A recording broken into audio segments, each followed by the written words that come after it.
इसके मैंने geography attending गई तो पॉलिटिक्स इंग्लिश और हो गया ना। आराम से बात कर, बैठा हूँ सामने। आधा घंटा हो गया सेटल डाउन होने में, इतना टाइम क्यों लगता है? 5 मिनट आए हो ठीक है, मैं आने के बाद सेटल डाउन हो। क्यों?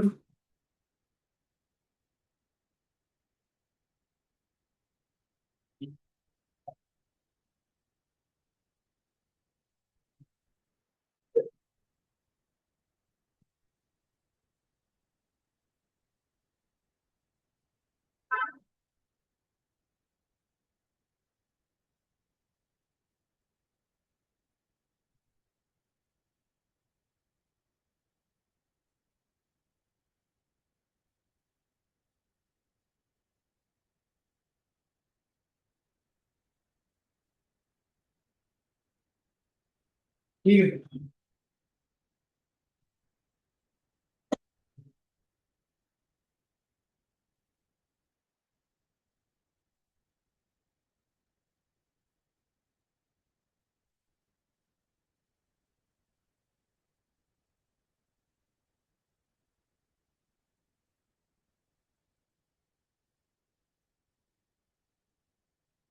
तो हमने पोर्चुगीज कंप्लीट किया था।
ठीक है,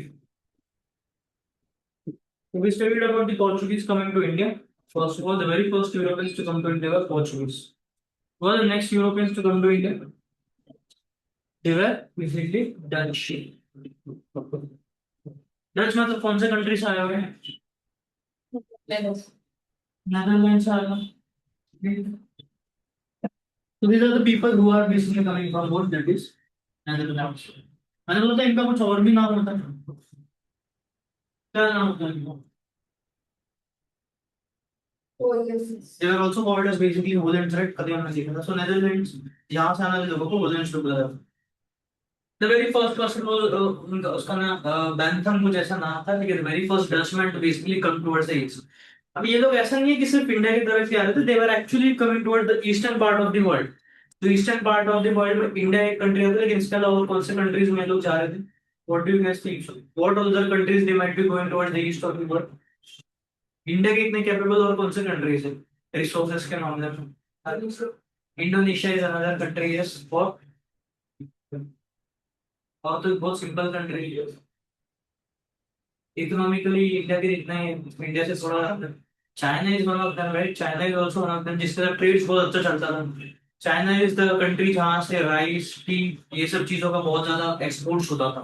ठीक है, और सबसे ज्यादा चाइना में ब्रिटिशर्स क्या यहाँ पे कर सकते थे, एक्सपोर्ट कर रहे थे। इवेंचुअली बाद में हम देखते हैं कि चाइना में सबसे ज्यादा एक चीज बहुत ज्यादा एक्सपोर्ट होती थी, ओपीएम। ओपीएम पता है? OPM is basically kind of drug basically, ठीक है। तो ये सबसे ज्यादा वहाँ पे एक्सपोर्ट किया जाता था, ठीक है। तो will talk about it eventually, but हाँ, तो नेदरलैंड से जो लोग आ रहे थे, ये सबसे पहले कहाँ पे जाते? तो people, the Dutch people, the very first time they went towards what, that is Indonesia. तो एक बार मैप देखते हो,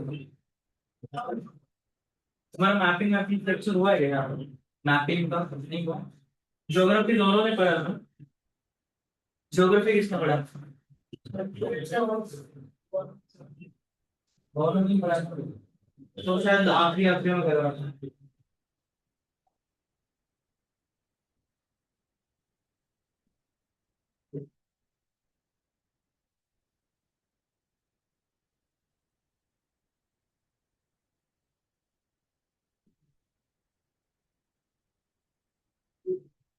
ठीक है, so if you see over here the map of Asia. ठीक है, अगर देखना ये एग्जाम के लिए ना तुम्हारे, ये वाला पार्ट बहुत इंपॉर्टेंट रहेगा। ये वाला जो जितना जितना पार्ट देख रहा हूँ, क्यों इंपॉर्टेंट होगा? What is the reason why this will be the most important part? Because of the recent war. हर बार देखा, रशिया यूक्रेन वॉर वाला तो उस साल के दोनों पेपर्स में। ठीक है, फर्स्ट एनडीए वन वाला भी और एनडीए टू वाला भी 2022 वाला, अगर उसके तुम पीवाई देखोगे, everything was asked around Ukraine के सिटीज के आसपास। ठीक है, डोनेट्स्क रीजन कहाँ पे, ये पूछा गया था। क्रीमियन पेनिनसुला कौन से पार्ट में आता है, कौन से सी में आता है, ये पूछा गया था उसके सेकंड अटेम्प्ट में। ठीक है, डोनेट्स्क अगर देखा होगा ये डोनेट्स्क रीजन, अगर डोनेट्स्क रीजन कहाँ पे है तो वो यूक्रेन का पार्ट बनता है बेसिकली। ठीक है, वो पूछा गया था कि कौन से रीजन में आता है। उसके अलावा ये भी पूछा गया था कि क्रीमियन पेनिनसुला कहाँ पे आता है, तो यहाँ पे अगर देखोगे तो this is basically Crimean peninsula, ये यूक्रेन है। और डोनेट्स्क रीजन आता है यहाँ पे, ये रशिया के बॉर्डर पे आता है। ठीक है, तो दैट इज द रीजन। अभी किसका वॉर चल रहा है? Iran, Israel and USA we can say, and उस कॉन्टेक्स्ट में ये रीजन सबसे ज्यादा इंपॉर्टेंट होगा। यूएसए के बारे में वो कुछ नहीं पूछेगा, इसके बारे में पूछा, लेकिन मिडिल ईस्ट पे फोकस देना है। वेयर इज ईरान, एक बार फिर से देखो यहाँ पे, ईरान इज ओवर हियर। ठीक है, ईरान कंट्री कहाँ पे, यहाँ पे। Does that border India? Does Iran country border India? No, it does not border India. ठीक है, कहाँ पे बॉर्डर कर रहा है वो? एक तो पाकिस्तान के साथ कर रहा है, दूसरा अफगानिस्तान के साथ, यहाँ पे तुर्कमेनिस्तान के साथ। Does it border any of the water bodies? चलो पहले ये लैंड बॉर्डर देख लेते हैं। यहाँ पे again there is Azerbaijan, there is Armenia as well. Then यहाँ पे अगर देख सकते हो टर्की भी है, देयर इज इराक। ठीक है, कितने कंट्रीज से लग रहा है? 1 2 3 4 5 6 एंड 7, 7 कंट्रीज को बॉर्डर कर रहा है। ये क्वेश्चन भी पूछा गया था, Ukraine borders which of the following countries, और 8 कंट्रीज की लिस्ट दी थी। उसमें से ऑप्शन जो है 1 2 3 4 5 5 4 3 2 ऐसे जो भी ऑप्शन हो। ठीक है, 8 कंट्रीज की लिस्ट देने मतलब तुम सोच लेना, वो पूछ सकता है, पूरा पूरा का पूरा वो पूछता है। तो that is the reason why it is important basically. Current affairs जो होता है ना, वो सीडीएस और एनडीए में सेम पूछते हो, अलग नहीं पूछते। ठीक है, करंट अफेयर्स सेम पूछ लेते हैं, कुछ साइंस के क्वेश्चन भी सेम पूछते हैं, क्योंकि सीडीएस में भी सेम ही पूछता है। फिजिक्स और केमिस्ट्री वाला जो क्वेश्चन है ऑलमोस्ट सेम पूछता है। सो साइंस एंड ये जो क्वेश्चन है करंट अफेयर्स का, वो ऑलमोस्ट सेम पूछता है। डिफेंस के अगर कुछ क्वेश्चन होंगे तो उस लेवल पे you have to basically be there. तो ईरान को कितने कंट्रीज बॉर्डर कर रहे हैं वो देखना है, कौन से कंट्रीज बॉर्डर कर रहे हैं वो भी देखना है। क्या सिर्फ ईरान को ही देखोगे? उसके अलावा कौन सी कंट्री देखोगे? इसराइल भी देखोगे, इसराइल के बॉर्डर पे कौन से कंट्री हो, क्योंकि इसराइल तो काफी टाइम से वॉर में, because of the Palestine issue. वो तो डेफिनेट है, वो कभी ना कभी पूछेगा उसके। तो देखो, उसके रिस्पेक्ट में तुम्हें रेडी रहना चाहिए था ऑल टाइम, क्योंकि वैसे में उसके टॉपिक्स तो आजकल बहुत ज्यादा आते हैं। द गाजा कॉन्फ्लिक्ट ऐसा टॉपिक आ जाता है, so you have to discuss exactly what is the history, what is the background, what is the political scenario, economically how it is affecting the world, और ये सब। अब इसके रिस्पेक्ट में भी तुम्हें सारी चीजें पता होनी चाहिए कि एसएसबी का टाइम पे। अभी फिलहाल तुम्हें क्या क्या चीजें याद रखनी है? पहली बात तो ईरान। ठीक है, ईरान का कैपिटल क्या है? तो दैट इज तेहरान। ठीक है, उसके अलावा ईरान कितने कंट्रीज को बॉर्डर कर रहा है पहले वो देखना है। दूसरी बात, कौन से वाटर बॉडीज को बॉर्डर ये कर रहा है, तो ये कौन सा वाटर बॉडी बीच में है यहाँ पे, हमने एक बार पढ़ा था। ये जो एक वाटर बॉडी है उसके जो बॉर्डरिंग कंट्रीज है उसको भी याद रखना है, बता देना। So this water body is basically Caspian Sea, इसको कैस्पियन सी बोला जाता है। ठीक है, this is called as what, that is Caspian Sea. और ये कैस्पियन सी के आसपास की कंट्रीज को याद रखने का मैंने बोला था, तारीख बताया था, तारीख इज अ शॉर्ट फॉर्म। ठीक है, T stands for what, that is this Turkmenistan. A stands for what, that is Armenia. R stands for what, that is यहाँ पे ये Russia. I stands for what, that is Iran. And K stands for what, that is यहाँ पे Kazakhstan. ठीक है, Russia यहाँ पे आ रहा है। तो ये तारीख करके ये 5 कंट्रीज जो the border wall, that is Caspian Sea, ये याद रखना है। बट एक बार मुझे चाहिए ये भी बताना है कि कैस्पियन सी क्या है, what kind of water water body is Caspian Sea? Ocean sea, lake, pond, किस टाइप ऑफ वाटर बॉडी होता है? नहीं बताया, पता है मैंने सारे मैचेस में ये चीज पता है। कैस्पियन सी बोला गया मतलब तो सी ही होगा सर, बट वो सी नहीं है। Pond, lake, pond, lake, it is basically lake. Lake क्यों होगा? लेक वो चीज होती है ना, तुमने देखा होगा। कोई लेक बताओ पुणे में है कोई लेक? सुना होगा तुमने, कैंपिंग करने जाते हो आप, कौन सा लेक? पावना लेक इज देयर। तो लेक को तुमने कभी देखा है कि उसका एक आउटलेट है और बाहर कहीं बह रहा है, it is flowing somewhere? Have you seen that? मतलब वो लेक को ऐसा कोई आउटलेट देखा कि वो बह रहा है? तुमने सुना है पावना नदी, सुना है क्या? नहीं सुना है, पावना लेक सुना है? नदी का नाम बताओ पुणे में। मुड़ामुठा नदी is there, why is it called as नदी? What is the difference between a lake and a river? हाँ, lake is basically stagnant water body जो एक ही जगह पे होती है, ठीक है। लेकिन river is something which keeps on flowing. तो Mula Mutha is one of the examples which is flowing basically, यहाँ पे जो है it is flowing. But Pavana lake is, उसके आसपास सारे क्या बाउंड्रीज है, there is a land border towards all sides of it. तो दैट इज बेसिकली, अगर यहाँ पे देखो तो यहाँ पे सारे कंट्रीज से इसको land border, that is why it is basically lake. लेकिन उसको बोला क्या जाता है, कैस्पियन सी। ठीक है। यहाँ पे भी और एक छोटा सा वाटर बॉडी है, अगर तुम यहाँ देखोगे तो दिस, नहीं कहाँ पे है दोस्तों, there was a water body यहाँ पे, जुराल सी करके है, जुराल सी। यहाँ पे विजिबल नहीं है, there is a Ural Sea between Kazakhstan and Russia as well. ठीक है, वो भी है, so it is called as Ural Sea, I think that is a lake, छोटा सा वाटर बॉडी दो कंट्रीज के बीच में। फॉर दैट मैटर, अगर यहाँ पे ये भी देखोगे, व्हाट इज दिस, ये वाटर बॉडी कौन सा है, याद है? What is the water body associated with Russia Ukraine war? News में सुना होगा ना, कोई तो एक ऐसा वाटर बॉडी जो रशिया यूक्रेन वॉर में बार बार हम सुन रहे हैं कि वो वाटर बॉडी से अटैक हो रहा है यूक्रेन। मैंने वो डिस्कस किया था, I have told you, Crimean peninsula Ukraine, यहाँ पे इनके वॉर भी चल रहे हैं, यहाँ पे स्ट्रेट्स के नाम भी बताए थे, ये मेडिटेरेनियन सी, ये सुएज कनाल, सब चीजें हमने डिस्कस की, जैसे पर्शियन गल्फ, ये सब, ये पर्शियन गल्फ है यहाँ पे, ये रेड सी है सुएज कनाल का, स्ट्रेट ऑफ हॉर्मन्स है यहाँ पे, ये सब। सो बेसिकली ये ब्लैक सी है, सुना होगा ना ब्लैक सी, कभी तो सुना होगा ब्लैक सी करके। That Black Sea is over here, but again it is called as a sea, but what it is exactly, it is a lake again. ये चीजें याद रखना है। क्योंकि एक बार यूपीएससी सीडीएस में ये सवाल पूछा है, which of the following water bodies is a lake, और ये Caspian Sea, Ural Sea, Black Sea, Dead Sea, इनके नाम दिए थे। तो none of the above was the answer too, क्योंकि कोई भी उसमें से लेक नहीं था। ठीक है, सॉरी सारी ही लेक था, sorry none of the above नहीं था। Which of the following is not correct, ऐसा कुछ पूछा था और आंसर तो लेक। बट ये हाँ, ऐसे क्वेश्चन पूछा गया, that is what I mean, logic तो यही लगा था उसका। ठीक। बट हाँ, ईरान को याद रखना, ईरान के आसपास कौन से वाटर बॉडीज है वो भी याद रखना है। ठीक है। So please keep these things in mind. Why is Iran important to India? Is Iran an ally to India or an enemy to India? What do you guys think so? या फिर मिड में हो? किस तरफ ज्यादा traded है Iran? Iran और India के रिलेशन बहुत ज्यादा अच्छे हैं, मीडियम है, या फिर बहुत ही खराब है? क्या लगता है, क्या सुना आपने?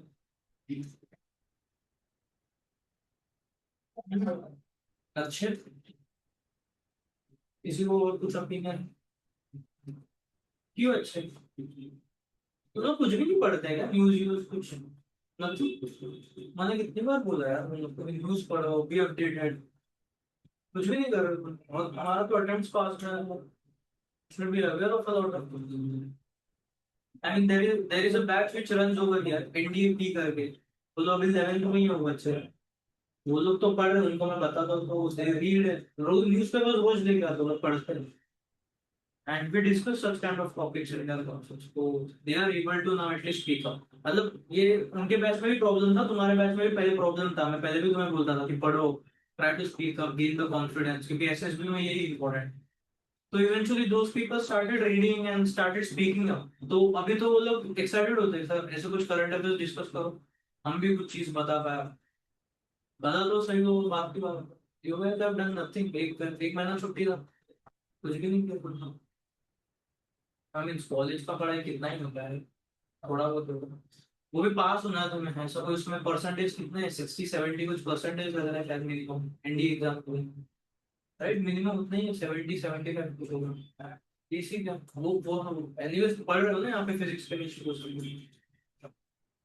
आई मीन ठीक है, बट इतना तो सबको पता है ना, अभी ईरान का वॉर चल रहा है, ईरान वगैरह ये सब इन्वॉल्व है, ठीक है। तो ये वॉर की वजह से क्या क्या चीजें होंगी, ठीक है, what are consequences will be there, ये एक बार पढ़ा करो, मतलब ऐसे ही जाके चैट जीपीटी पे डाल दो ना बैठे बैठे टाइम पास में, what is this war, sorry हाँ, ऑयल प्रोवाइडिंग है, राइट। तो सबसे मतलब मेजर कॉन्सिक्वेंसेज क्या होंगे, अलग अलग डायमेंशन से समझना है, जैसे कि पहले समझना पॉलिटिकली ये आगे क्या प्रॉब्लम्स होंगे इसमें, पॉलिटिकल डायमेंशन से इसके ऊपर क्या इफेक्ट होगा, पॉलिटिकल मतलब वही जियो पॉलिटिकल रिलेशंस कैसे खराब होंगे, ठीक है, बिकॉज यूएसए इसके इसके साथ अगेंस्ट में आ चुका है Iran, but Iran and India के रिलेशन बहुत ज्यादा अच्छे हैं, इतने ज्यादा अच्छे कि ईरान ने इंडिया को यहाँ पे पोर्ट तक गिफ्ट कर दिया है, चाबहार पोर्ट बोला जाता है उसको, ठीक है, that is a Indian port, वहां पे सारी इंडियन आर्मी वगैरह स्टेशन होती है, क्यों, ताकि यहाँ का जितना भी डिफेंस का सब चीज है वो वहाँ पे नेवी वगैरह आर्मी हमारे सब स्टेशन होती है।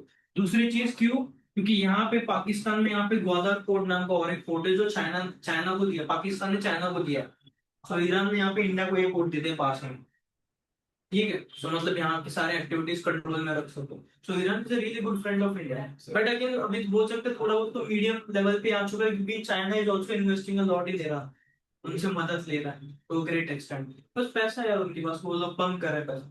पॉलिटिकली अभी रिलेशन ईरान के साथ कैसे होंगे उसके बारे में डिस्कस ना, इंडिया का अगर तुम्हें कभी भी अगर स्टेटमेंट देखोगे मिनिस्ट्री ऑफ एक्सटर्नल अफेयर्स का, तो हमेशा न्यूट्रल ही देता है, ऑलवेज। ईरान के इशू में भी अगर देखोगे तो हमने बहुत न्यूट्रल स्टेटमेंट दिया है, हमने किसी की भी अभी तक साइड नहीं ली, ना ईरान के लिए, सॉरी इसराइल इसराइल के लिए, ना पैलेस्टाइन के लिए, बहुत हमारा because we follow policy which is called as, हाँ, which is non alignment movement करके बोला जाता है, नॉन अलाइन पॉलिसी, हम किसी की तरफ भी अलाइन नहीं होंगे, ये हमारी पॉलिसी चलती है।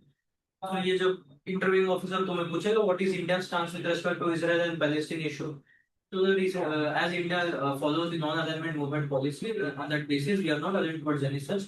The intentions of government are quite clear with respect to two-nation policy, which has been suggested by the UN in 1945. ये कुछ चीजें हमारे वर्डिंग्स में आनी चाहिए official word, and that is what exactly the interviewing officer is also expecting from, ये ऐसे अगर बोलोगे तो उसको भी समझ रहा है हाँ भाई तुम सच में न्यूज़पेपर पढ़ रहे हो, या कीपिंग योरसेल्फ अपडेटेड, वरना तुम क्या ही बोल के आते हो अगर इस सिचुएशन में।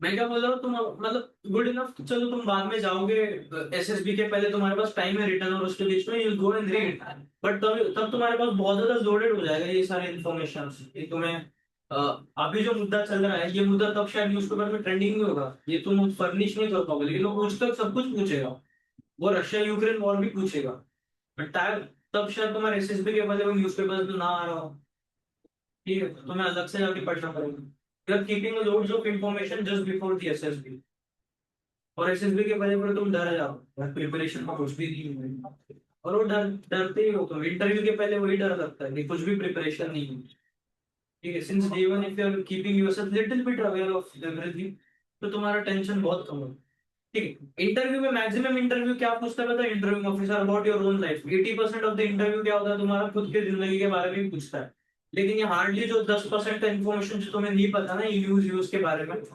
और तुम लास्ट क्लास में पढ़ते हो तब भी तुम्हें शायद चीजें नहीं समझ आती, फिर भी डर लगता है कि वो क्या पूछ लेगा, किसका क्या भरोसा, तुम उस 10-20% के इन्फॉर्मेशन के डर की वजह से पूरा ये 80% का भी क्या करते हो, पूरा खराब करके आ जाओ, क्योंकि तुम्हारे दिमाग में डर बैठा हुआ है वो क्या पूछ लेगा, मैं प्रिपेयर्ड तो नहीं हूँ, वो रिग्रेट होता है बाद में कि यार पढ़ लेना चाहिए था, वो रिग्रेट को वजह से हम बाद में अटक करना, बट एनीवेज, ठीक है, तो जैसे बोला था पॉलिटिकल पर्सपेक्टिव से समझना है कि कॉन्सिक्वेंसेस क्या होंगे इस वॉर पे, दूसरा क्या पढ़ोगे, इकोनॉमिक, इकोनॉमी के लिए कैसे अभी हैम्पर करेगा, तो उसमें बड़ी सिंपल सी चीज को एक ऑयल के प्राइसेस वगैरह वो सब चीजें तो पता है, इसके अलावा करेंसी वगैरह फॉरेन रिजर्व्स कैसे बदलेंगे, इंडिया के वहां पे क्या इन्वेस्टमेंट्स है, क्या डेवलपमेंट है, चाबहार पोर्ट पे कैसे इफेक्ट करेगा इकोनॉमिकली, ये सारी चीजें तुम यहाँ पे देख, ठीक है। तीसरी चीज यहाँ पे देख सकते हो कि टेक्नोलॉजी के लिए कैसे होगा, या फिर डिफेंस के पर्सपेक्टिव से देखना, इंडिया और ईरान के कुछ डिफेंस टाइज है क्या, हाँ ऑब्वियसली टाइज तो होंगे, क्या इंपोर्ट एक्सपोर्ट हम उनसे कर रहे हैं, व्हाट काइंड ऑफ टेक्नोलॉजीज आते हैं,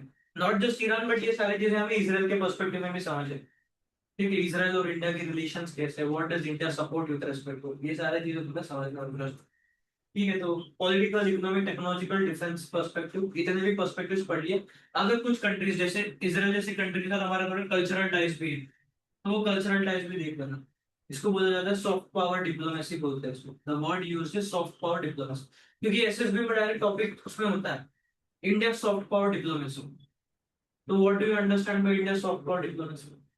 you would not understand it, right?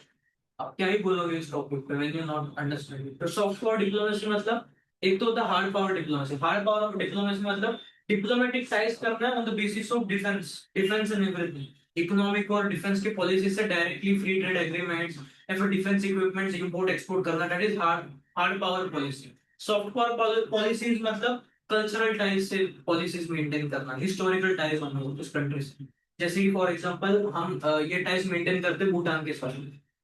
India और भूटान के रिलेशन कैसे मेंटेन होते हैं? Soft power diplomacy, cultural ties है हमारे उनके साथ, जैसे कि कल्चरल लिंकेजेस है, हिस्ट्री है हमारी एक साथ, तो वहां के लोग हमारे सिटीजन से रिलेट कर पाते, हमारे सिटीजन उनसे रिलेट कर पाते, ऐसे वो टाइज क्या होते हैं, स्ट्रांग हो जाते हैं। नेपाल जैसी कंट्री है, ठीक है, तो यहाँ पे भी ये क्या हो जाता है, ये टाइज ऐसे ही मेंटेन हो जाते हैं। There is nothing as such hard power diplomacy which is needed over here, ठीक।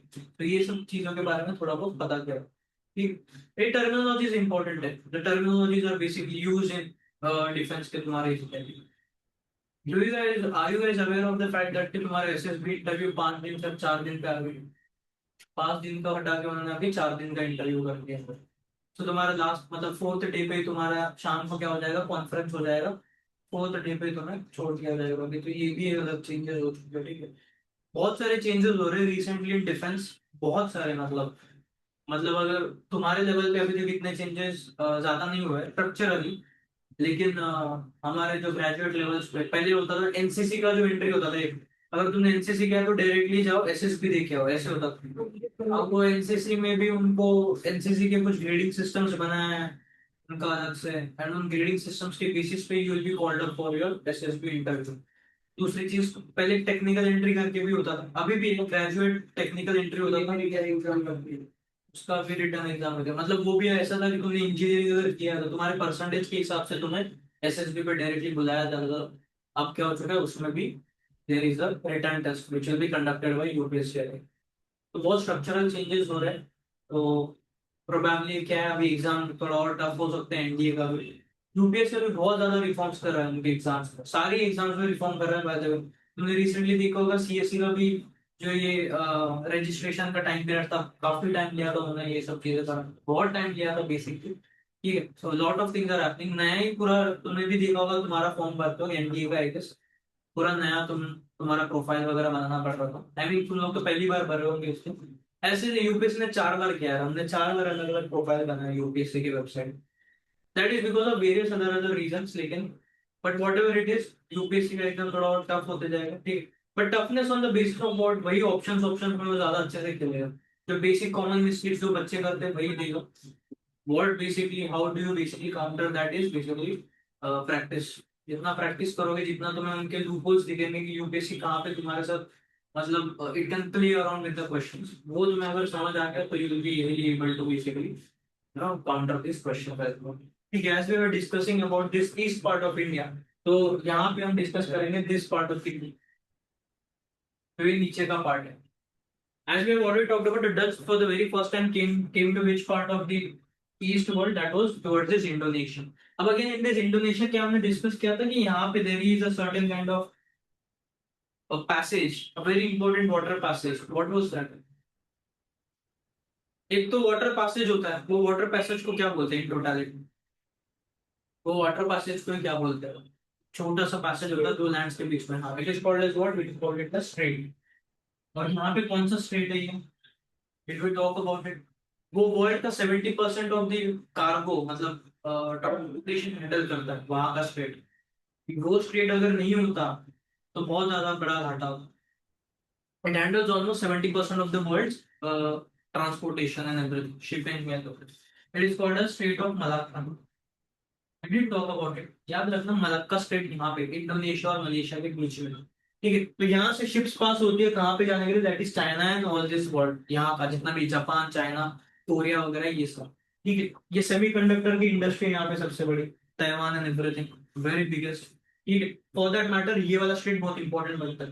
दूसरा रीजन, ये स्टेट क्यों इंपॉर्टेंट है हमारे लिए भी इंपॉर्टेंट, क्योंकि हमारे यहाँ पे आइलैंड ग्रुप है, Andaman and Nicobar island. That is the only such place जहाँ पे इंडिया का ट्राई सर्विस कमांड है। ट्राई सर्विस कमांड होना मतलब क्या होता है तीनों भी सर्विसेज, ट्राई सर्विसेज तीनों भी, एयरफोर्स, नेवी एंड आर्मी, तीनों के भी वहाँ पे कमांड है। मतलब कुछ भी अगर वहाँ पे वॉर हो जाता है तो तीनों भी सेना वहाँ पे तैनात है, कुछ एनी डेंजरस सिचुएशन वहाँ पे तैनात है। वहाँ पे ट्राई सर्विस कमांड बनाने की जरूरत क्यों पड़ती है? क्योंकि यहाँ पे इजी पैसेज है फॉर चाइना के navy and ships to go, क्योंकि चाइना की नेवी इतना नीचे से पूरा घूम के नहीं आएगी। और नीचे क्या है ना, यहाँ पे बहुत भयंकर ऑस्ट्रेलियन करंट जाता है, वेस्ट ऑस्ट्रेलियन करंट जाता है यहाँ से। तो वो करंट बहुत ज्यादा फास्ट होता है, तो दैट इज द रीजन वहां से उनके शिप्स और सबमरीन जाना मुश्किल है। सबसे इजी पैसेज यही है उनके लिए। And that is the reason यहाँ पे हमारी आर्मी, नेवी, एयरफोर्स तीनों भी होना बहुत जरूरी था। And that is the reason यहाँ पे हम क्या कर पा रहे हैं, चाइना को यहाँ पे अच्छे से काउंटर कर पा रहे हैं। ठीक है। And anyways China is sending under water drones now towards the Indian ocean, अगर तुम्हें पता होगा। ठीक है। तो इंडिया का सारा सिस्टम समझ रहा है, यहाँ पे कितने coral reefs and everything resources सारे यहाँ पे देख रहे हैं। ठीक है। So this is strait of Malacca. Indonesia अगर देखोगे तो we have earlier also discussed कितने आइलैंड से बना हुआ है ये, major what how many islands Indonesia में? Four major island are there basically. ठीक है। Java, Sumatra, Celebes and Borneo नाम के ये चार आइलैंड से बेसिकली। ठीक है, ये चीज याद रखना। तो सबसे पहले जो डच आए थे, that they came in the year 1596 in Indonesia. Indonesia is also called as the spice islands of Indonesia. सबसे ज्यादा फेमस है, स्पाइसेस सबसे ज्यादा कहाँ पे मिलते थे after India?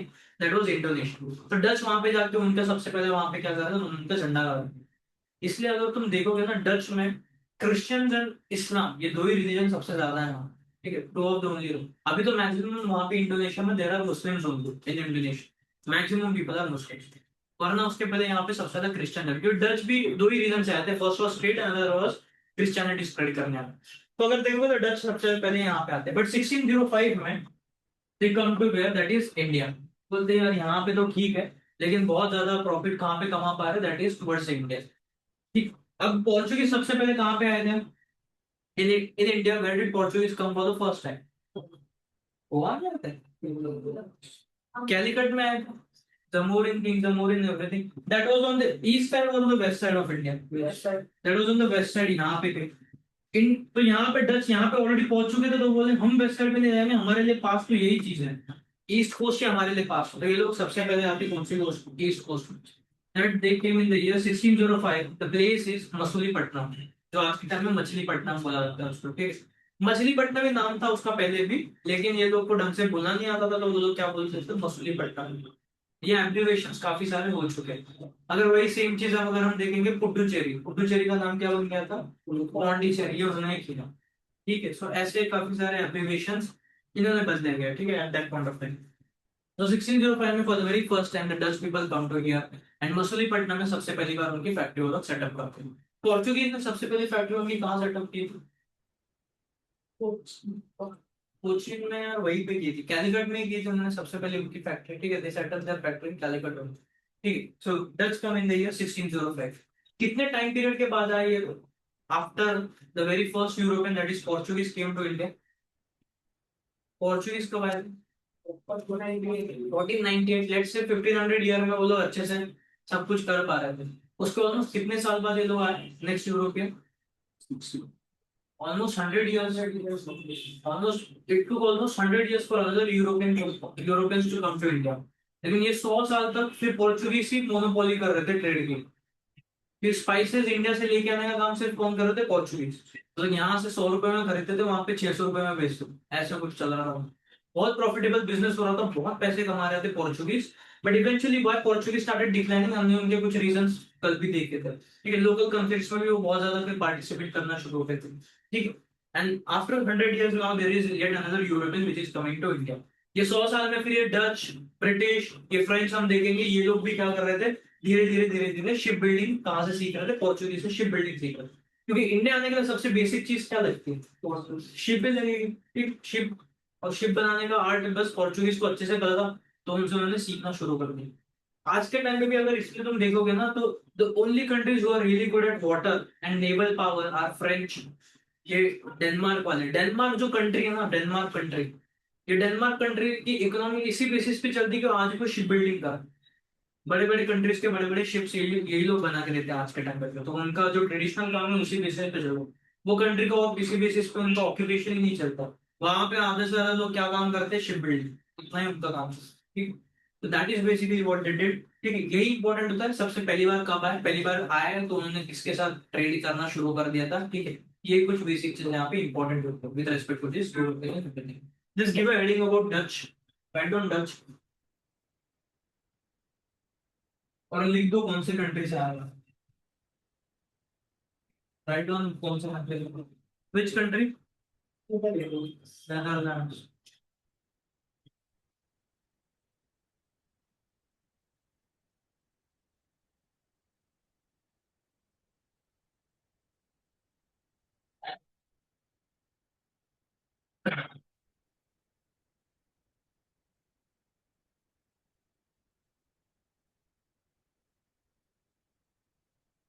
Right on, they are also called, मतलब होलैंड्स भी लिख दो ब्रैकेट में, because they are also called.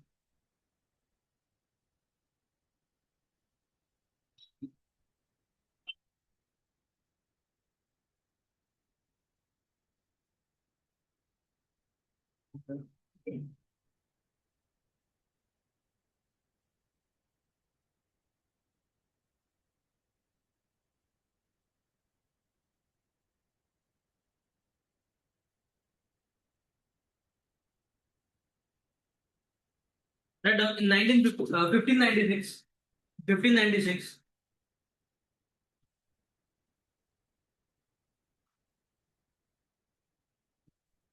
Portman was the first Dutch traveler. Portman was the first Dutch traveler. Portman was the first Dutch traveler to reach Indonesia. To reach Indonesia.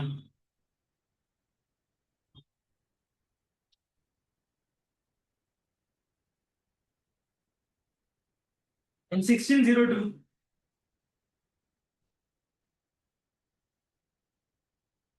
in 1602, the Netherlands EIC, the Netherlands EIC, that is East India Company of Netherlands, the Netherlands EIC was formed.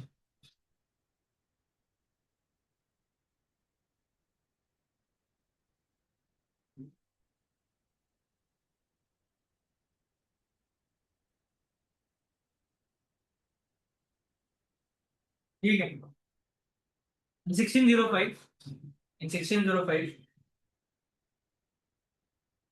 the Dutch founded their first factory. The Dutch founded first factory. Dutch founded their first factory in Masulipatam.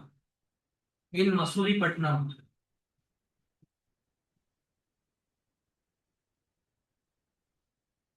Bracket में जो right on Andhra, Andhra Pradesh में मसूलीपट्टनम था।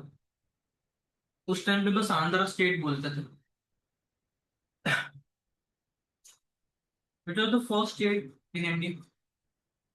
सबसे पहला state India में कौन सा? India में सबसे पहला स्टेट बनता है किस, पहले किस बेसिस पे स्टेट्स बने इंडिया में?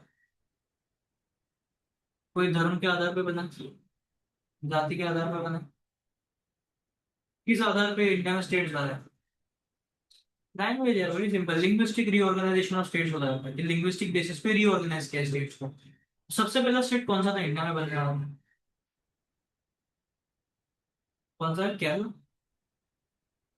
किसी और को कुछ, अरे गेस तो कर लो यार, मैं थोड़ी बोल रहा हूँ कि यहाँ पे ओएमआर शीट पे मार्क करना है। तुम एटलीस्ट आंसर दो कि गलत आएगा, तुम्हें याद तो रहेगा मैंने ये बोला था तो वो गलत था। तमिलनाडु ना? तुम्हें क्या लगता है ऐसा कौन सा स्टेट होगा जो लैंग्वेज के लिए बहुत ज्यादा ये था पहले से? कौन सा? Maharashtra, Maharashtra second actually. Maharashtra directly देखा रहे, अच्छा ऐसे भी कर सकते हैं, हम भी करेंगे, वो सेकंड होगा। नहीं यार, वो यही स्टेट था, आंध्र। Andhra, it is Andhra Pradesh. ठीक है, बट आंध्र प्रदेश में भी व्हाट हैपेंड लेटर ऑन, तुमने देखा होगा, रीसेंट स्टेट होता है ये, वो तो सबसे पहला स्टेट था Andhra Pradesh. What is the most recent state to be found in India? सबसे रीसेंट, और कब था वो? Goa 1961। Okay, no it is wrong. उसके बाद सिक्किम 1970s में बनता है, और गोवा सबसे पहले यूनियन टेरिटरी बना था। उसके बाद वो स्टेट बना है काफी टाइम पर।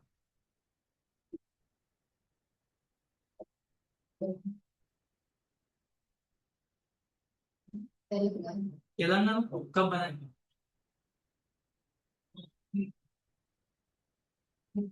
हाँ चलो गुड, 2014 में, 2014 में अभी तेलंगाना बना, वो आंध्र प्रदेश में से ही बना। Telangana has been bifurcate, Andhra Pradesh has been bifurcated into Andhra Pradesh and Telangana, दो अलग अलग स्टेट बना। क्यों बना इनके, again on what basis? Again it is on the basis of language. ठीक है, Andhra language and Telugu language, तो वो दो अलग अलग लैंग्वेजेस के बेसिस पे। What was the problem between the states, between these two states? लेकिन अभी 2024 में, मतलब 2014 में ये स्टेट बना था, तो उनके बीच में एक ऐसा समझौता होगा कि 10 साल के लिए एक ऐसा ऐसा एक सो एंड सो समझौता होगा, जो 2024 में भी खत्म हो, 2 साल पहले की बात हो। इसलिए वो चीज इंपॉर्टेंट हो जाती है, ये स्टेट का रिस्पेक्ट। कुछ गेस कर सकते हैं? What is the capital? अभी यही होगा ना, लेट्स से फॉर एग्जांपल कल को महाराष्ट्र भी बाइफरकेट हो रहा है। महाराष्ट्र में ऐसा कुछ है कि बाइफरकेशन की बात चलती है, कुछ ऐसा सेक्शन है जो कि बोलता है हमें अलग होना है? पंजाब। अरे नहीं, मैं बोल रहा हूँ महाराष्ट्र में, सुनो मेरा क्वेश्चन था, महाराष्ट्र में ऐसा तुमने कभी सुना है कि there is a certain region of Maharashtra जो अलग स्टेट बनना चाहता है? कई बार उनके मोर्चे भी हो चुके हैं। विदर्भ सुना है? विदर्भ अलग होना चाहता है, मराठवाड़ा अलग होना चाहता है, सुना है? तो लेट्स से फॉर एग्जांपल कल को अगर विदर्भ अलग हो भी जाता है, तो what will they fight for? The capital city. भाई मुंबई जैसा कैपिटल अगर तुम्हारे यहाँ से छूट जाएगा, जो सबसे ज्यादा रेवेन्यू देने वाला है, तो बड़ी ऑब्वियस सी बात है। लेकिन विदर्भ इस साइड है और मुंबई इस side, how is that going to work out? That becomes one of the biggest problem जो होगा कल के टाइम पे। And the same problem was countered by Andhra Pradesh state management was bifurcated. कौन सी सिटी के रिलेटेड हो गई? हैदराबाद वाज द सिटी जो दोनों के बीच में प्रॉब्लम आ रहा था। ठीक है, and that is exactly what happens. तो उनके बीच में ऐसे समझौता हुआ कि 10 साल के लिए दोनों दोनों स्टेट का कैपिटल क्या हुआ? हैदराबाद ही होगा। तो दोनों का पार्लियामेंट वार्लियामेंट दोनों 10, लेकिन इस 10 साल में तुम लोग क्या कर दो, तुम्हारा एक कैपिटल बनाओ। That is what was said. ये 10 साल टाइम पीरियड दिया था कि तुम तुम्हारे कैपिटल क्यों होना चाहिए किसी सिटी का? मतलब कोई भी स्टेट का कैपिटल क्यों होता है, क्या होता है उसमें ऐसे कैपिटल होने से? वहां पे एयरपोर्ट्स होंगे, बड़े फैसिलिटीज होंगे, जुडिशरी का होगा, तुम्हारा मंत्रालय का होगा। तो ये सारी चीजें होनी चाहिए ना तुम्हारे कैपिटल में। तो ये सारी चीजों के लिए 10 साल देगा, तो 10 साल में ये सारी चीजें बनाओ तुम तुम्हारे। तो अभी हैदराबाद किस स्टेट का कैपिटल है? आंध्रा का। It is the capital of Telangana. वही अभी आंध्र प्रदेश की कैपिटल की बात हो रही थी, किसको रखना है, तो आंध्र प्रदेश ने एक नया सिस्टम लाया था कि हम 3 कैपिटल रखेंगे, एक भी नहीं। अभी 3 कैपिटल का सिस्टम मैंने बताया था, दुनिया में किसी एक और कंट्री में है। There are 3 capitals to a country, that is like formally recognised. South Africa is one such country जहाँ पे 3 कैपिटल है अलग अलग। और ये 3 अलग अलग कैपिटल क्यों होंगे? तो एक कैपिटल है लेजिस्लेचर के लिए, एक जुडिशियरी के लिए और एक एग्जीक्यूटिव के लिए। एक यहाँ पे संसद होगी, दूसरे यहाँ पे तुम्हारा कोर्ट होगा, तीसरे यहाँ पे तुम्हारे सारे आईएएस आईपीएस मंत्रिमंडल ये सब बैठे हमारे घर वालों पे। This 3 different capital. Andhra Pradesh ने भी वही चीज बोली कि हम भी 3 अलग अलग कैपिटल रखेंगे। But then it was very expensive कि 3 अलग कैपिटल्स बनाना मतलब बहुत एक्सपेंसिव हो रहा था। कि कोर्ट कोर्ट यहाँ पे, लेकिन संसद फिर वहां पे चले जाओ। ये अलग अलग चीजें बहुत एक्सपेंसिव हो रही है नॉर्मल लोगों के लिए। For that matter they decided कि आंध्र प्रदेश का कैपिटल क्या होगा, दैट इज अमरावती। तो याद रखना, आंध्र प्रदेश का कैपिटल क्या है अभी? It is Amravati. And what is the capital of Telangana? Hyderabad. तो ये थोड़ा ऐसे पता किया तो क्या चल रहा है। हाँ, last such Indian territory to be independent was Goa, which was in 1961, जो कि हमने देखा था पोर्चुगीज से हमें independent. Was it only Goa? Daman and Diu as well along. कैसे किया था हमने गोवा, मतलब गोवा कैसे इंडिया का पार्ट बना था, कुछ आइडिया? बहुत अच्छे से मिला था, आराम से दे दिया था, पोर्चुगीज वालों ने हमको छीनना पड़ा। बहुत बहुत हुआ था।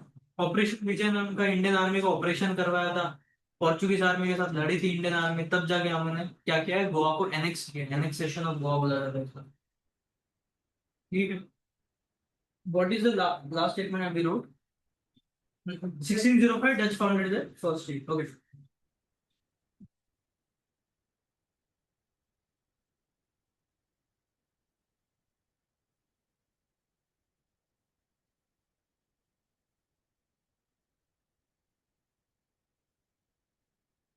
Right, the second factory was set up in second factory was set up in 1606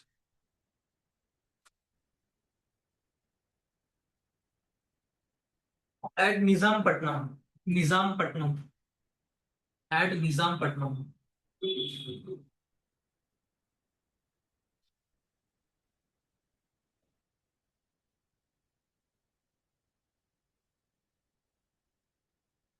1610 in 1610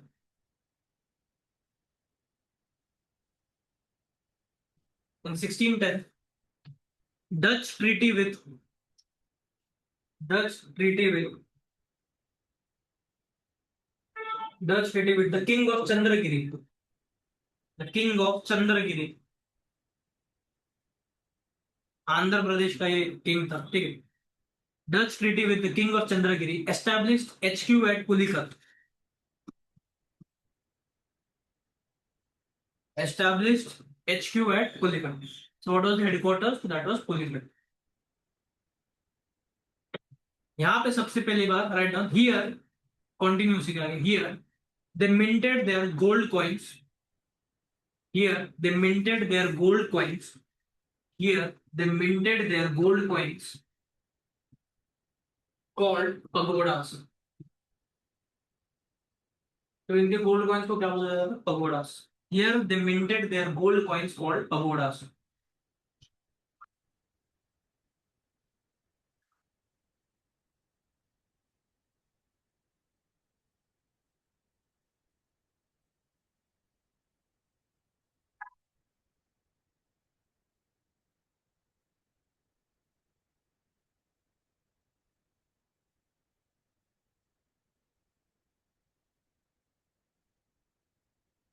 Next statement right now. They captured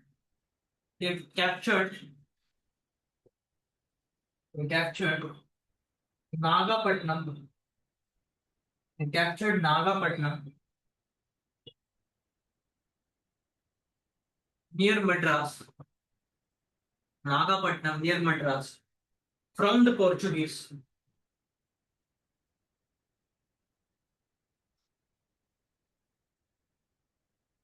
and became a threat to them and became a threat to them.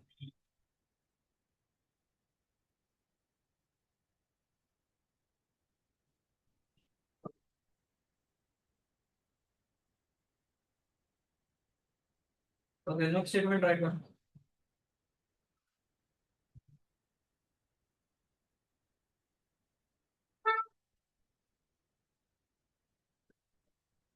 Right now. They established factories in they established factories in Gujarat,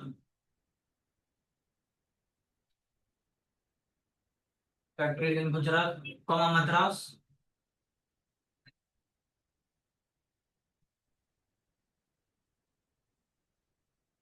Andhra, Bengal,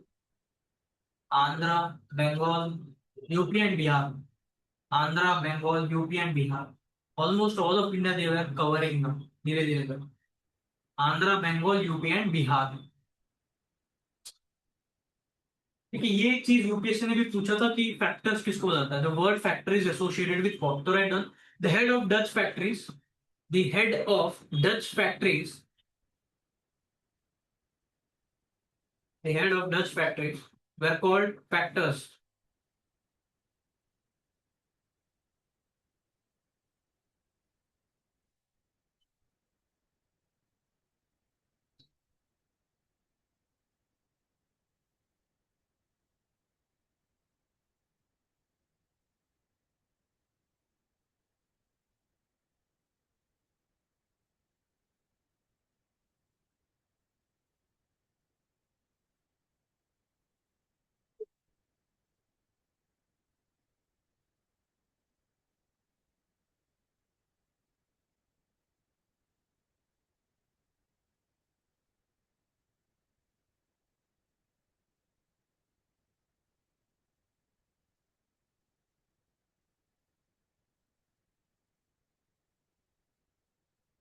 Just write down the decline of Dutch in India. The decline of Dutch in India. The decline of Dutch in India.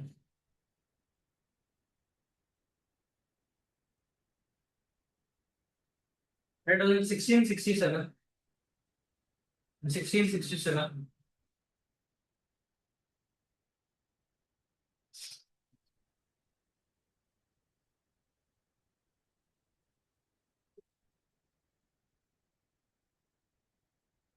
The British and the Dutch. The British and the Dutch.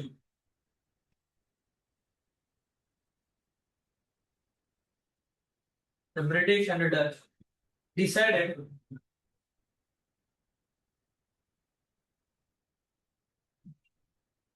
decided to come at a consensus. Decided to come at a consensus. Decided to come at a consensus. Wherein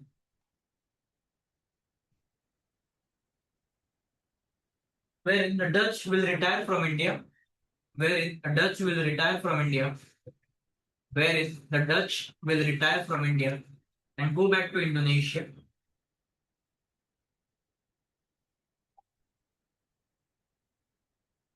Whereas the Dutch retire from India and go back to Indonesia. And and the English and the English will leave Indonesia, and the English will leave Indonesia and focus on India only. Focus on India only.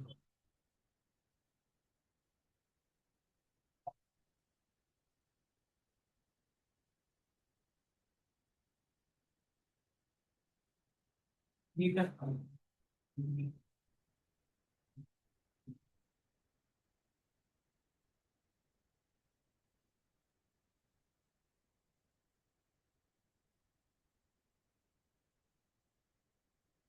Next point number two.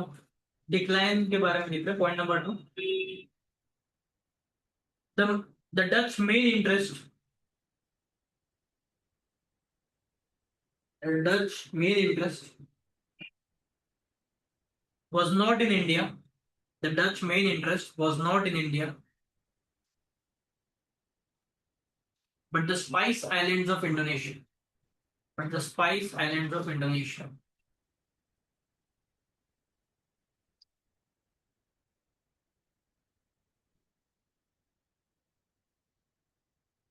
And इसमें third point right now. In 1759, 1759, 1759, the Dutch were defeated by English. The Dutch were defeated by English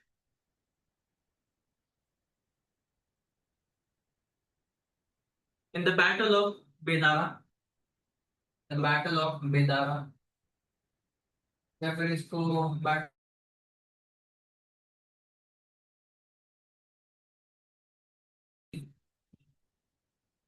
ending the Dutch power in India. Ending the Dutch power in India.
ठीक है, so what is the next, who is the next one to come to India?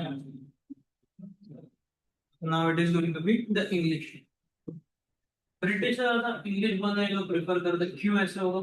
What is the reason?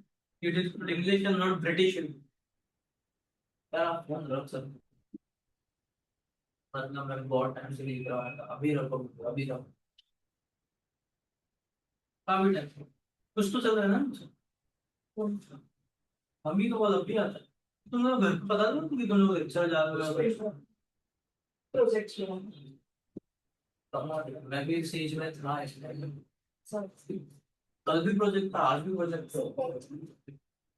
काफी लोग था, पीछे जो एक boy तो बैठे थे, उसका कल प्रोजेक्ट बना, वो भी फोन पे। मतलब मम्मी पापा तो ऐसा बोलते हैं कि चलेगा बेटा, लेक्चर में दोनों यूज कर दो, लेकिन प्रोजेक्ट कंप्लीट कर दो। दैट इज ओनली, मुझे नहीं लगता है किसी के भी पेरेंट्स बोलता फील। तुम अगर मम्मी को बोल दो मम्मी लेक्चर में एक मैसेज नहीं करेगी, रिलेटेबल है। खैर कोई बात नहीं, चलता है मतलब, तो करना होता है ये तो इस उम्र में, अगर नहीं करते तो रोबोट थोड़ी हम पे। मुझे बहुत परेशान कर रहे हैं। गौरव को कर दो, गौरव, गौरव के लेक्चर में था चल रही मस्ती चल रही। तीन ही लोग आते हैं, हाँ किसको रोस्ट कर बोलते रहेगा, वो तो उसी के लायक है। आज आया ही नहीं, अभी तक दिया नहीं मेरे को उसने टिकट। उसकी पहचान है ना यहाँ पे, सिटी पीवीआर में है। पता चला वहां पे गया, इसका नाम बता रहा हूँ, मेरे को बाहर कर। हाँ इतनी सवाल है। कल देखा तो मैनिफेस्टेशन कर रहा था, आज आया ही नहीं मैनिफेस्टेशन के चक्कर। है तो मैनिफेस्टेशन। ठीक है, English studying old thing, so what is the difference between English and British? हमने ये दो अलग अलग टर्मिनोलॉजीज पढ़े। देखो ये जो इंग्लिश, अभी फिलहाल इनको इंग्लिश बोला जा रहा है, इंग्लिश से ये वर्ड बाद में हो जाएगा ब्रिटिश। और ये वर्ड चेंज होता है 1857 के बाद से। तो ऐसा क्या सिग्निफिकेंट हुआ था 1857 में, अगर किसी को पता होगा तो why would the English be later called as British? क्या लगता है इसके बाद? तो ठीक है, इंग्लिश उनको बोला जाता है जो इंग्लैंड से आता है, और बड़ी सिंपल सी बात है, ब्रिटिश उनको बोला जाता है यूके से आ रहा है। इन दोनों में भी बेसिक डिफरेंसेस है। England is just a part of what, UK का एक बस पार्ट। ठीक है, सबसे पहले ये लोग जब आए थे, ये कंपनी जो आई थी British east India company, that was English east India company. ठीक है, ठीक है, तो ये जो इंग्लिश ईस्ट इंडिया कंपनी थी वो इंग्लैंड से आई थी। ठीक है, बाद में ये ऑब्वियसली बात है यूके। 1857 में ऐसा सिग्निफिकेंट क्या होता है कि वो एडमिनिस्ट्रेशन भी चेंज होता है। कंपनी रूल से कौन सा रूल पे चले जाता है वो, क्राउन रूल। और क्राउन तो ये पूरे इसके लिए पार्ट के लिए रहता है ना, crown is for this whole part, that is UK. That is the reason why it was later on changed to what that we call it as British. ठीक है, तो let's understand ये इंग्लिश वाला पार्ट। ठीक है, तो understand English वाले part में होता क्या है। 1599 के रात को, ठीक है, डेट वॉज 31 ऑफ दिसंबर। यहाँ पे क्या होता है, तो इनकी जो रानी होती है, क्या नाम है उनका, इंग्लिश की रानी का नाम क्या था पता है तुम लोग को? Queen Elizabeth the first. वो एक चार्टर इशू करती। What do you mean by charter? कभी सुना है चार्टर ऑफ राइट्स? चार्टर वही होता है बेसिकली, एक ऐसे पेपर जारी किया जाता है जिसमें रूल्स और रेगुलेशन लिख होते हैं, या फिर परमिशन लाइसेंस के तौर पे दिया जाता है। तो ऐसे समझ सकते हो एक लाइसेंस दिया गया है। ये लाइसेंस किसको दिया गया? दैट इज टू कंपनी, जिस कंपनी का नाम बहुत बड़ा था, governors and company of the merchants and traders of London. ऐसे कुछ बड़ा नाम था कंपनी का, जिसको सिंपली हम क्या समझेंगे, that is east India company. Actual में इसको ईस्ट इंडिया कंपनी काफी टाइम बाद बोलना शुरू किया था, ऑलमोस्ट 100 साल बाद, लेकिन हम अभी से इसको क्या समझेंगे, यही वो कंपनी थी ईस्ट इंडिया कंपनी। ठीक है, क्योंकि ऐसी काफी सारे कंपनीज बाद में आ चुके थे, सारे कंपनीज को एक साथ मिला के उन्होंने क्या बनाया था, ईस्ट इंडिया कंपनी बना दिया। That is a different point. Let's understand east India company को इन्होंने क्या दिया है, एक लाइसेंस दिया है कि तुम इंडिया में जाके क्या करोगे, ट्रेडिंग करना शुरू कर दोगे, जैसे कि पोर्चुगीज और डच ऑलरेडी कर रहे हैं। सेम उसी तरीके से तुम भी जाओगे और यहाँ पे क्या करना शुरू कर दोगे, ट्रेडिंग करोगे, उन्होंने बोला। वहां से सारा स्पाइसेस वाइसेस हमको बेचेंगे। क्यों बेचेंगे, क्योंकि पोर्चुगीज हमको बहुत ज्यादा महंगे दाम में बेच रहा है, तो वही हम डायरेक्टली जाके लेके आएंगे तो हमें क्या पड़ेगा, सस्ता पड़ेगा।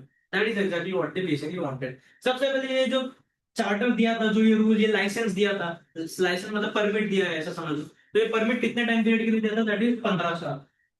तो ये 15 साल के लिए 15 ईयर्स के लिए परमिट है, 15 साल तक तुम्हारे पास मोनोपोली है। मोनोपोली होना मतलब क्या होता है, what do you mean by monopoly? Market में मोनोपोली ऐसा बोलते हैं ना एक कंपनी का, मतलब क्या होता है मोनोपोली का?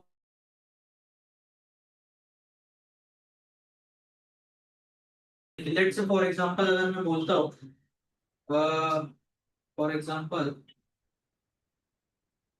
कि फॉर एग्जांपल अगर मैं बोलता हूँ कि टूथपेस्ट, टूथपेस्ट बोलते ही सबसे पहले कौन क्या याद आता है? लोग आजकल तो टूथपेस्ट भी, मतलब गांव में अगर देखो टूथपेस्ट भी नहीं होता, कोलगेट ही बोलते हैं। तो कोलगेट तो बस क्या है, ब्रांड का नाम है, बट एक्चुअल में वो क्या है, product it is basically toothpaste. ठीक है, तो अगर टूथपेस्ट इंडस्ट्री में देखा जाएगा तो कोलगेट इज बेसिकली मोनोपोलाइज्ड है। अभी तो खैर आ गए उसके काफी सारे कंपटीटर, लेकिन एक पॉइंट ऑफ टाइम पे अगर देखें कोलगेट और कोलगेट होंगे एक बार। बिस्किट अगर सबसे पहले अगर बात करें बिस्किट में, तो सबसे पहले क्या था, पार्ले जी। हर किसी को बस पार्ले जी पता था, मतलब कोई बिस्किट नहीं बोला था, बस बोला पार्ले जी लेकर, तो उसमें इट डिस्ट्रीब्यूट, तो that is called as monopoly. ये प्रोडक्ट के मामले में तुम्हारी मोनोपोली, ठीक, पूरी हुकूमत तुम्हारी चल रही है और कोई नहीं होगा उसका। That is basically what is monopoly. ये ब्रिटिश मतलब ये चीज, ये चार्टर जारी किया था क्वीन एलिजाबेथ ने ईस्ट इंडिया कंपनी, ये स्पेसिफिक कंपनी हो कि सिर्फ तुम ही, मतलब इंग्लैंड से सिर्फ यही कंपनी जाके वहां पे ट्रेडिंग करेगी, इंग्लैंड से और कोई कंपनी जहाँ पे जाके वहां पे ट्रेडिंग नहीं करेगी। ये बताया गया। उसका मतलब ये है ना कि पोर्चुगीज कंपनी वहां पे आके ट्रेड नहीं कर सकती, वो कर सकती है उनका अलग है, लेकिन इंग्लैंड से कोई और कंपनी वहां पे जाके ट्रेडिंग नहीं करे, एक्सक्लूसिव राइट सिर्फ इसी कंपनी को था। ठीक है, तो 15 साल तक जाओगे, तुम्हें कोई दिक्कत नहीं देगा इसमें, तुम जाओ वहां पे ट्रेडिंग वेडिंग करो, जो भी बनाना है, कॉटन वॉटन स्पाइसेस वैसे सब यहाँ पे ट्रेड करके यहाँ पे वापस भेज देना, हम यहाँ पे बेचेंगे। That is what was decided, but in the year 1609 में क्या करते थे, बेसिकली उसको इंडेफिनेटली बढ़ा देते थे, जब तक भाई तुम जिंदा हो तब तक ये तुम्हारे पास रहता भी राइट्स। ठीक है, that is basically what was decided. लेकिन सबसे पहली बार वो लोग इंडिया में कब आते हैं, अब तक इंडिया में नहीं आए, बस चार्टर जारी किया है, तैयारी वगैरह सब शुरू कर देते हैं, और इंडिया में सबसे पहली बार ये लोग कब आते थे, that is in the year 1608। The first Indian Captain Hawkins was the first Indian to come to India in the year 1602। India में आते हैं और ये लोग कहाँ पे होते हैं, तो ये लोग होते हैं सूरत। सबसे पहले आके सूरत में बस जाते हैं। ठीक है, अब 1609 में ये जो कैप्टन हॉकिंस था, जो कि सबसे पहले ब्रिटिश जो आया था, इंग्लिश जो आया था, उसने स्टार्ट किया 1609 में। अब एक बात बताओ, ये जो इंडिया है ऑब्वियसली इस पे अगर मेरे को ट्रेडिंग करना शुरू करना है तो किसी ने तो परमिशन लेना पड़ेगा। ठीक है, तो उस टाइम पे किससे परमिशन लेनी पड़ेगी,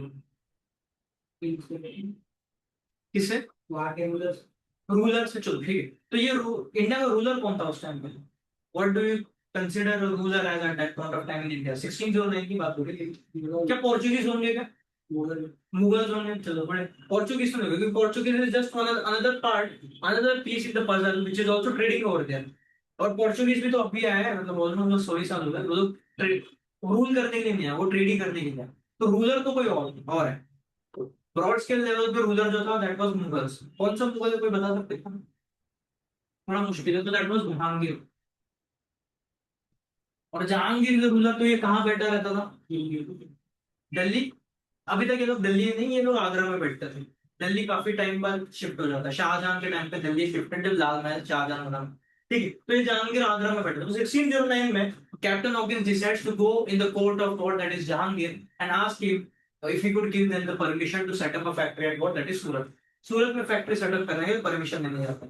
लेकिन जहांगीर के साथ ऑलरेडी जहांगीर को पता है कि यहाँ पे ऑलरेडी एक टाइप ऑफ यूरोपियन जो है ऑलरेडी यहाँ पे ट्रेडिंग कर रहा है। कौन से यूरोपियंस ऑलरेडी ट्रेडिंग कर रहे थे, पोर्चुगीज और ऑलरेडी देयर, और पोर्चुगीज की नेवल सुप्रीमेसी उन्होंने ऑलरेडी देखी हुई थी, कितने जबरदस्त है, ऑलरेडी इनके साथ हमारा ट्रेड जो है अच्छा चल रहा था, मुगल्स का, मुगल्स ने देखा था भाई, Mughals were not good at trading and everything because वो शिप्स नहीं बना पा रहे थे उतने अच्छे, ये हमने देखा था। सो उनको पता था कि हमारा अच्छा अच्छा इसी में कि हम एक ही यूरोपियन के साथ टिके रहे। That is exactly what they did. ये परमिशन मांगने जाता है तो उसको परमिशन नहीं देते, बोलते हम नहीं दे सकते because we are already there with Portuguese. क्योंकि अगर इन्होंने इंग्लिश को परमिशन दे दी तो क्या हो जाएंगे, पोर्चुगीज के साथ इनके रिलेशन खराब हो जाएंगे मुगल से। So that is the reason did not get the permission. ठीक। तो ये वापस आ जाता है सूरत में, then they basically temporarily start trading. Surat में उनका एनीवेज एक ट्रांजिट पॉइंट बन गया था। धीरे धीरे उन्होंने ट्रेडिंग करना शुरू कर, लेकिन फैक्ट्री होनी चाहिए ना, यहाँ से तुम फिनिश प्रोडक्ट्स भी बेच सको, क्योंकि चीप लेबर भी इंडिया में मिल रहा था उनको। ठीक है। And that is the reason why 1611 में ये सबसे पहले उनकी टेम्पररी फैक्ट्री सेटअप करते तो कहाँ पे, ईस्ट कोस्ट पे, दैट इज मसूलीपट्टनम।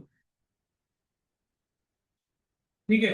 अब इन्होंने कहाँ पे, ईस्ट साइड पे, दैट इज मसूलीपट्टनम। कहाँ पे मसूलीपट्टनम, कौन से स्टेट में आता था, मैं बताऊँ? आंध्र में। सो आंध्र में इन्होंने सबसे पहले उनकी टेम्पररी फैक्ट्री, ये यूपीएससी ने ये सवाल पूछा है रिसेंट एनडीए में, एनडीए टू 2025। सबसे पहली बार इंग्लिश ने उनकी टेम्पररी फैक्ट्री कहाँ पे सेटअप की थी, 1611 में। ये डेट पूछ के पूछा था। तो टेम्पररी फैक्ट्री कहाँ पे थी, दैट वाज मसूलीपट्टनम में सबसे पहली बार उन्होंने सेटअप की। ठीक है। इसके बाद 1612 में इनका वॉर हो जाता है किसके साथ, दैट इज पोर्चुगीज के साथ। कहाँ पे होता है, सूरत में। सूरत के यहाँ पे जो समुंदर है वहां पे इनका वॉर हो जाता है, इंग्लिश एंड पोर्चुगीज का वॉर हो जाता है। ठीक है। And this war was won by whom, that was English. अभी बड़ी चौंका देने वाली बात थी किसके लिए, मुगल्स के लिए।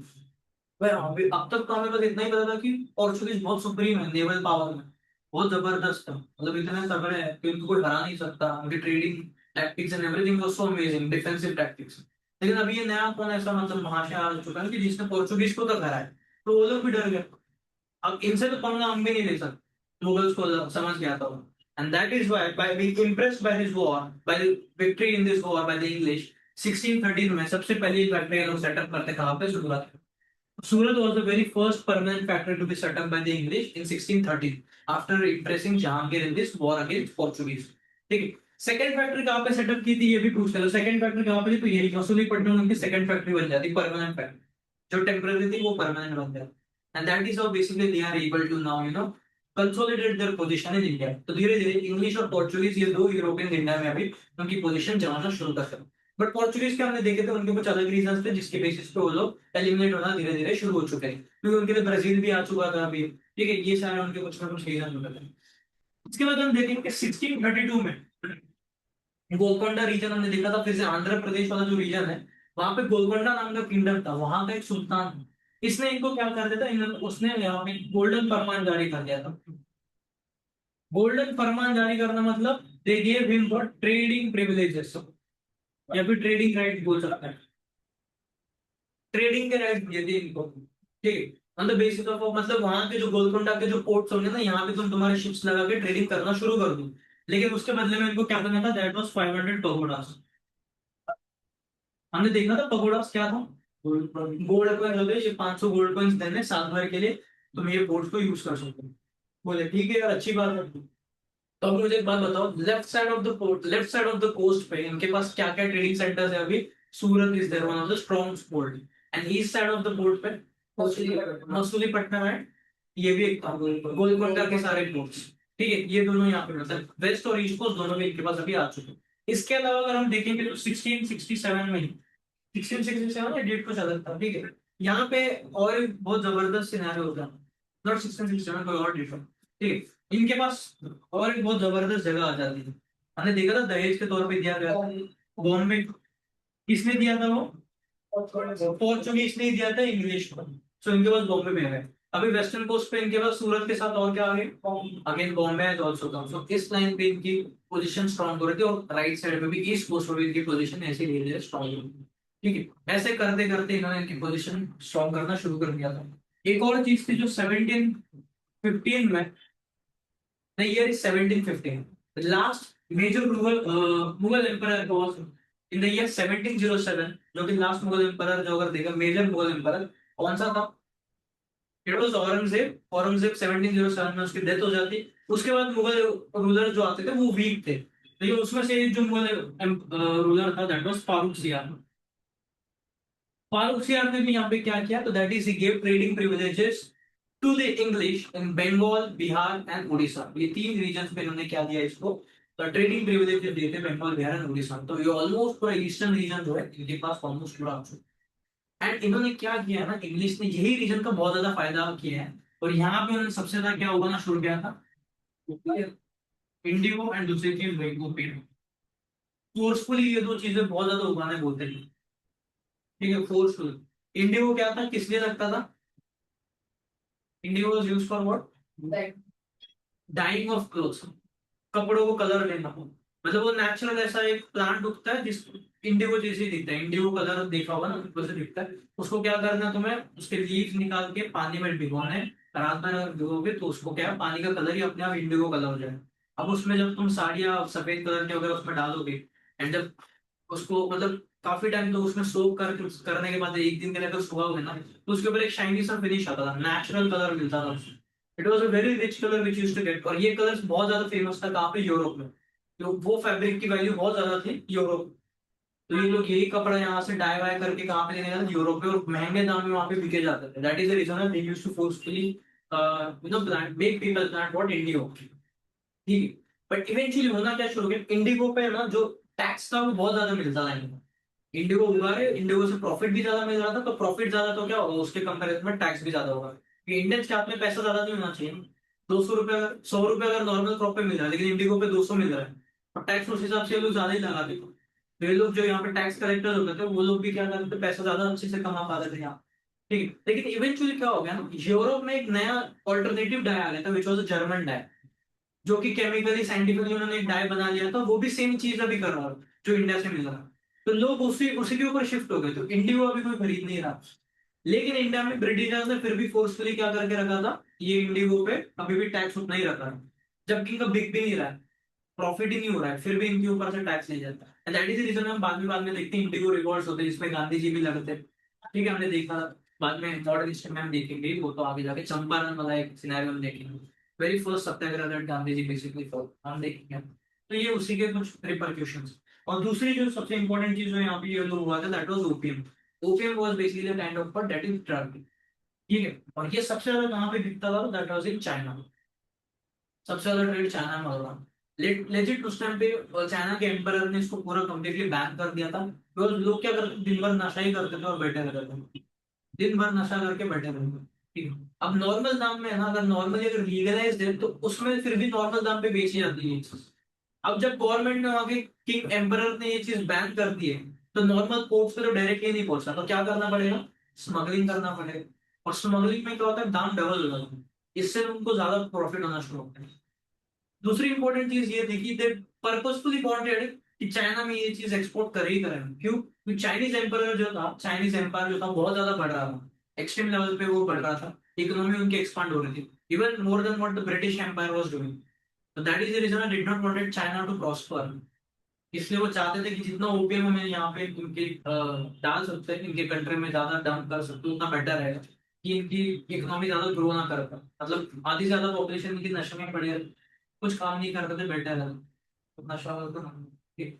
तो दिस वर, तो वहां पे China and English has basically also fought on opium wars. ऐसे चार वॉर्स हुए इनके, ओपीएम वॉर्स नाम के wars, not important for us, लेकिन ऐसे तो वॉर्स, लेकिन responsible was again India for that matter. ठीक है, ये भी ठीक है। ठीक। तो this were few of the scenarios जो भी देख सकते हैं, ये सारे इंसिडेंसेस के बेसिस पे how English was basically able to form their base in India. इसके बाद हम देखेंगे the next major unavoidable force which came to India, the next European which came to India was French. French एक ऐसा force था, European था, जो British के अगेंस्ट बहुत भयंकर तरीके से लड़ा है। There are few three Anglo Anglo French wars as well, जो कि हम पढ़ेंगे फ्रेंच के टाइम पे। ठीक है, तो ये वॉर्स भी बहुत इंपॉर्टेंट है। फ्रेंच ही सबसे जबरदस्त इनके अगेंस्ट क्या था, रेजिस्टेंस प्रोवाइड करता था। ठीक है, क्योंकि इनका वॉर बस इंडिया में नहीं चलता था, यूरोप में भी चलता था। French and English always fought against each other until the first world war। First world war में वो एक साथ आ चुके थे, दैट वाज ओनली फर्स्ट। ठीक। चलो, write down about this English.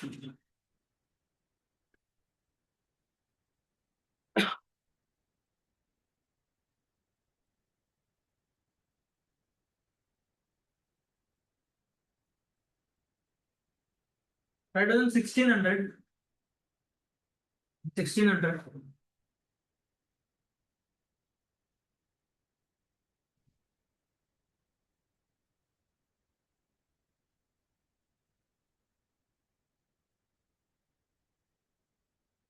The Queen Elizabeth the First.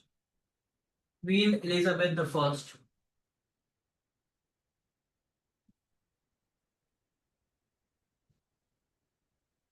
issued issued a royal charter issued a royal charter to the English EIC,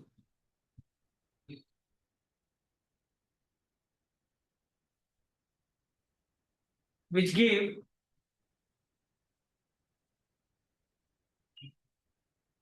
which gave rights of exclusive trading, for 15 years.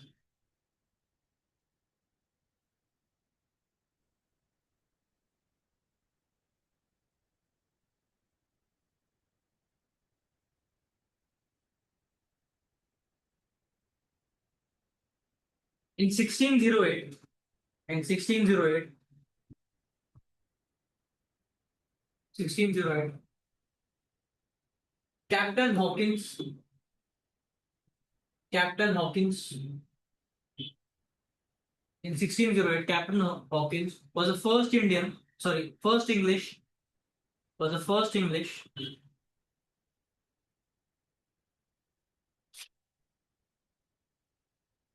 the first English to come to India.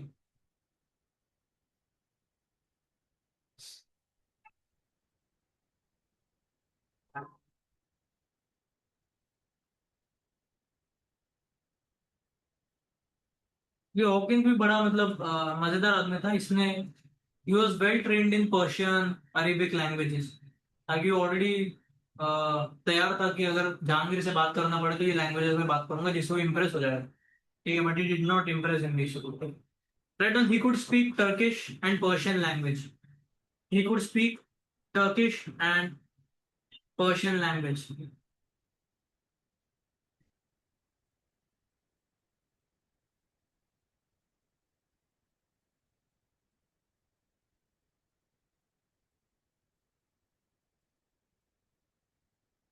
Next statement he arrived at Surat first he arrived at Surat first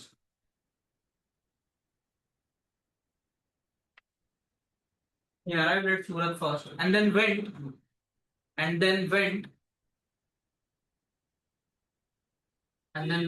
to the court of Jahangir at Agra went to the court of Jahangir at Agra in 1609 and then went to the court of Jahangir at Agra in 1609.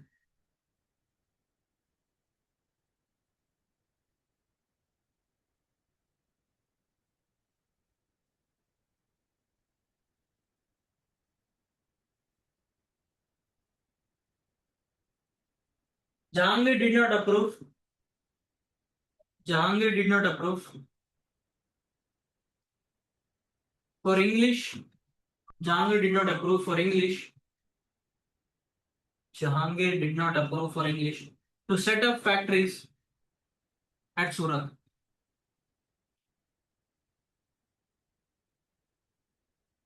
To set up factories at Surat.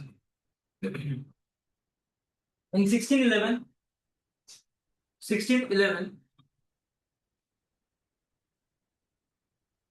the English temporarily started trading from Masulipatam. The English temporarily started trading from Masulipatam.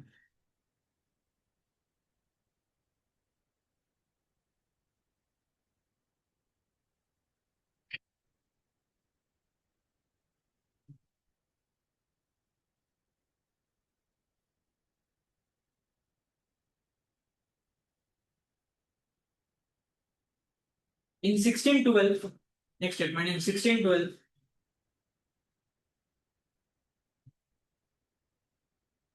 the English defeated the English defeated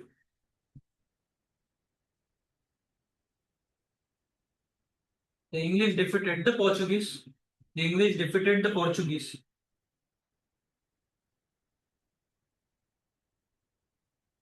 In the sea of Surat.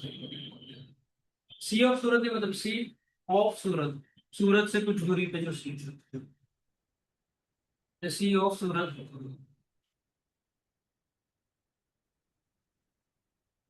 Full stop.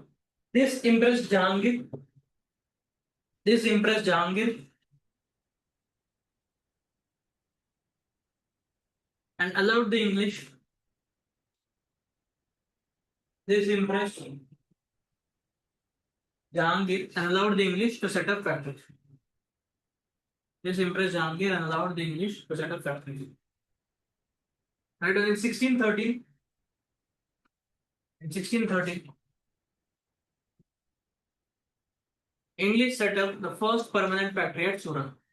English set up the first permanent factory at Surat.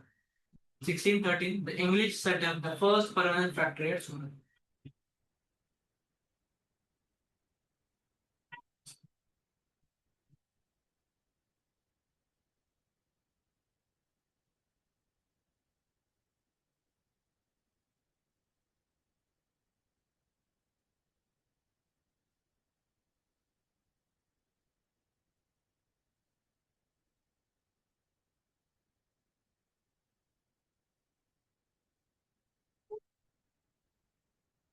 Okay, then next one, that one, 1632. 1632. 1632. The Sultan of Golconda. The Sultan of Golconda. Golconda. The Sultan of Golconda issued a golden farman, issued a golden farman,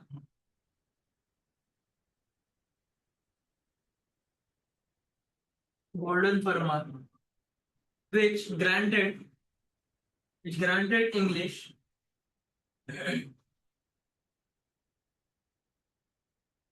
which granted English trading rights, which granted English trading rights, the ports of Golconda, which granted English trading rights, the ports of Golconda,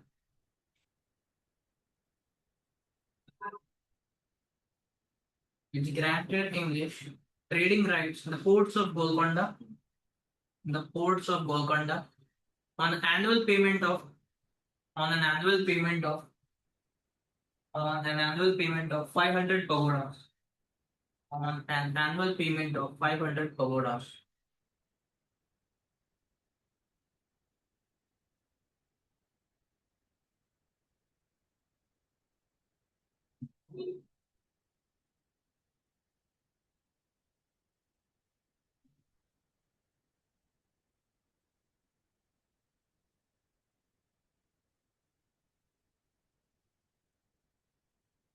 Sixteen thirty nine, 1639, 1639.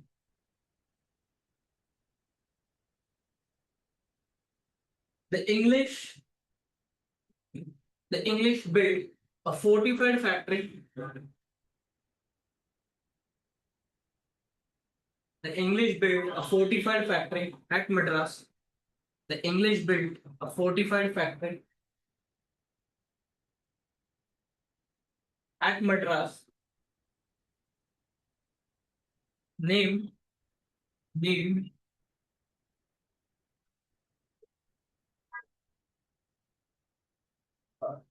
Fort Saint George,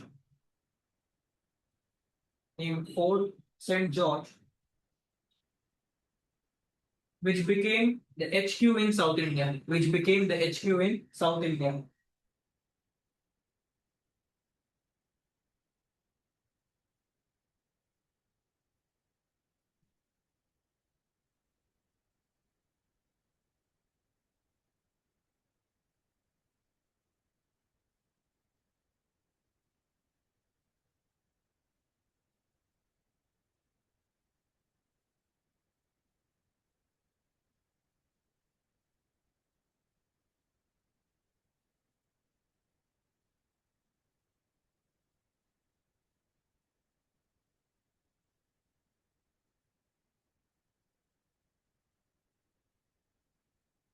That was in 1651. In 1651, the English were allowed to trade in Bengal. The English were allowed to trade in Bengal by the governor of Bengal. The English were allowed to trade in Bengal. The English were allowed to trade in Bengal by the governor of Bengal. Dash करके लिखो Shah Shuja.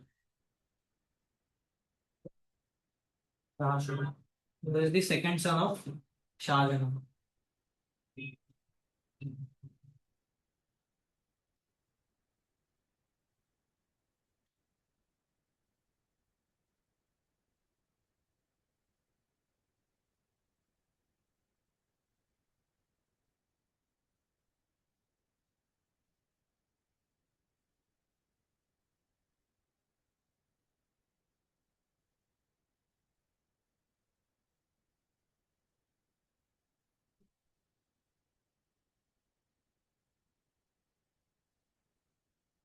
1690. That was 1690.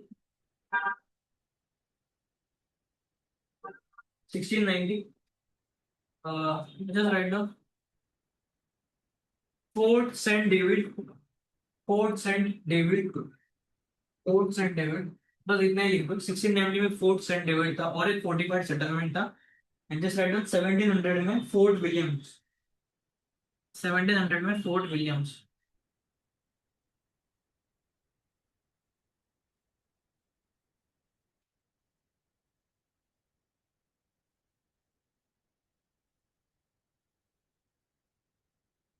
1662 का एक लिख दो.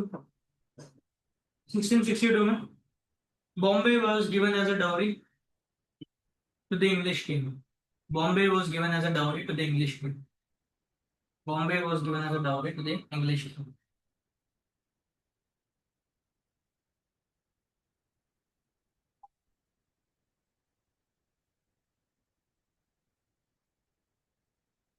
Last one 1715. Farooq सियार.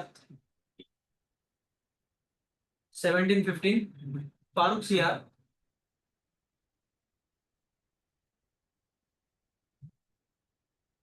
issued three famous farmans.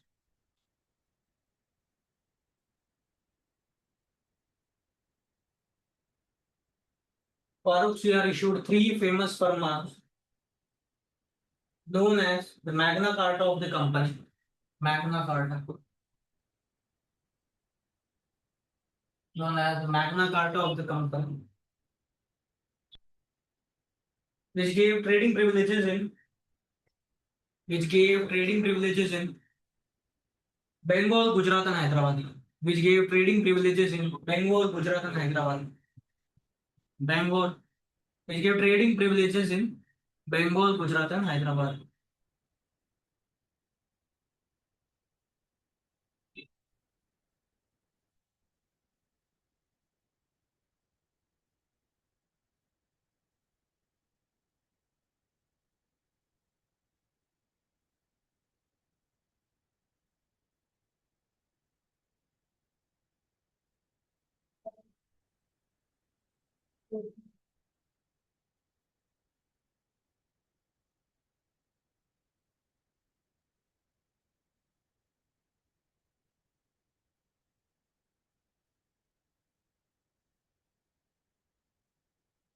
ठीक है. बाकी Danes and French will do tomorrow. क्या हो?